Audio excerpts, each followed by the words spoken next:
HSC ছাত্রছাত্রীরা যারা এইচএসসিতে পড়তেছে সবার জন্য আইসিটি বাধ্যতামূলক।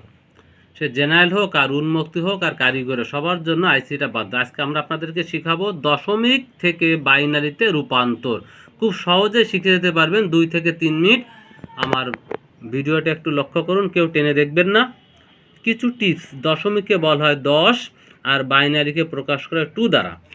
আর একটু শিখে রাখেন, লিস্ট সিগনিফিক্যান্ট বিট, এটাকে সংক্ষেপে আমরা প্রকাশ করব এলএসবি দ্বারা, যেটাকে বাংলায় বলা হয় সর্বনিম্ন গুরুত্বের অঙ্ক।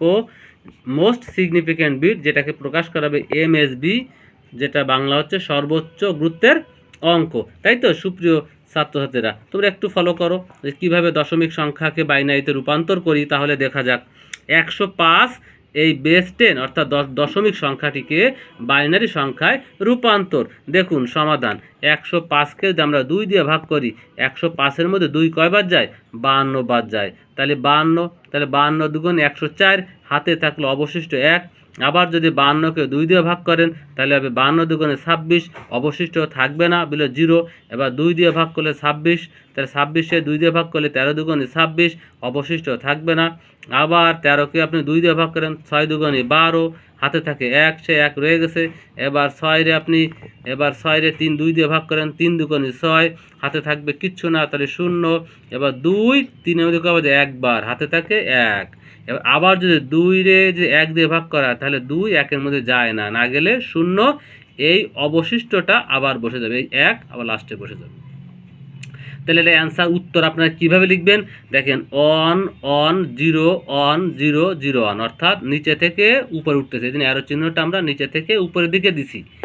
তাহলে এটা উত্তর লিখবেন 105 দশমিক সংখ্যাটিকে সমান সমান 1 1 0 1 0 0 1 2, অর্থাৎ দশমিক সংখ্যাটিকে আমরা বাইনারিতে প্রকাশ করলাম। দেখুন আরেকটি, 7 10 অর্থাৎ 7 10 সংখ্যাকে বাইনারি সংখ্যায় রূপান্তর। তাহলে দেখুন সমাধান, তাহলে 7কে 2 দিয়ে ভাগ করলে 3 দুগুণে 6, হাতে থাকে 1, লিখছি।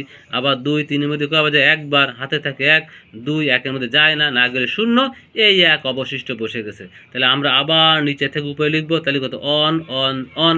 তাহলে এই জন্য অ্যারো চিহ্নটা উপরে দিয়ে দিছি। তাহলে 7 10 সমান সমান আসবে অন অন বেস 2। এবার দেখেন একসাথে শিখাবো কীভাবে পূর্ণ সংখ্যা এবং দশমিক সংখ্যাকে বাইনারি রূপান্তর প্রক্রিয়া।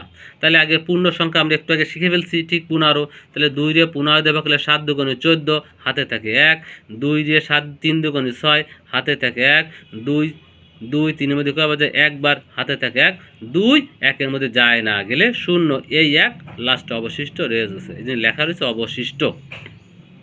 তাহলে এটার উত্তর কী হবে? On on on on. এই যে 15 বেস 10 সমান সমান অন অন অন অন 2 লিখছে এইটুকরে। এবার ভগ্নাংশটা করি, যে আমাদের ছিল কত? 0.25, তাকে ভগ্নাংশের ক্ষেত্রে গুণ করতে হয় আর পূর্ণ সংখ্যার ক্ষেত্রে ভাগ করতে হয়। তাহলে 0.25 গুণ 2 দিলে আসবে 0.50। তাহলে আমার ভগ্নাংশ হচ্ছে 0.50 আর পূর্ণ সংখ্যা নেই, 0। আবার এটাকে আবার নিয়ে আসেন, 0.50 গুণ 10 করলে 1.00। তাহলে আমার ভগ্নাংশ হচ্ছে 0.00 আর পূর্ণ সংখ্যা হচ্ছে 1। তাহলে এটা কীভাবে লিখবেন? এটা লিখবেন উপর থেকে নিচে, তাহলে কত? 0 1। তাহলে আমার সুতরাং 0.25 10 সমান সমান 0.00। দশমিক লিখলে তার আগে একটা শূন্য লিখতে হয়।